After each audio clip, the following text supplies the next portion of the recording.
similar stuff. I mean, Eric, you know I have a lot to say about the lead. Well, let's pivot over there. So PJ just gave us a plug for R.E.A.H. The concept of R.E.A.H., Adrian, I want you to have this in mind as you go into your thoughts now. Okay. I want to create an entity called, in fact, I just talked to the lawyers yesterday. We were drawing up the bylaws. It's going to be called Responsible Entities Against Consumer Harassment. And the concept is you get lead buyers, right? The folks that are ultimately responsible for making the outbound calls that are largely, not exclusively, certainly, but largely driving some of the headache around robocalling, right? They're not trying to do anything wrong, right? You know this. They're buying leads, believing that these are individuals that actually want to hear from them and making outbound calls. The problem is that it is the wild, wild west out there in the lead gen space.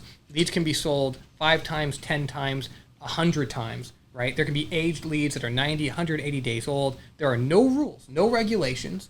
The only thing that, of course, matters is the FCC has given us the touchstone standards in the CFR in terms of what express written consent has to contain in terms of words, and use this vague phrase, conspicuous disclosure, but we don't know for sure what that means, right? Where it has to be presented on the page, how big the lettering has to be, et cetera, et cetera.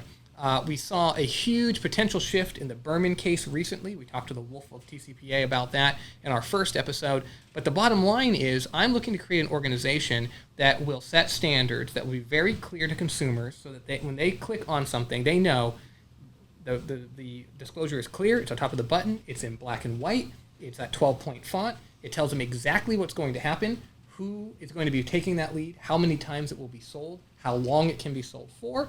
And the members of this R.E.A.H. organization will agree to only essentially buy a lead if it has all of these characteristics and criteria, in addition to something I know is near and dear to your heart, which is fraud filtering and detection.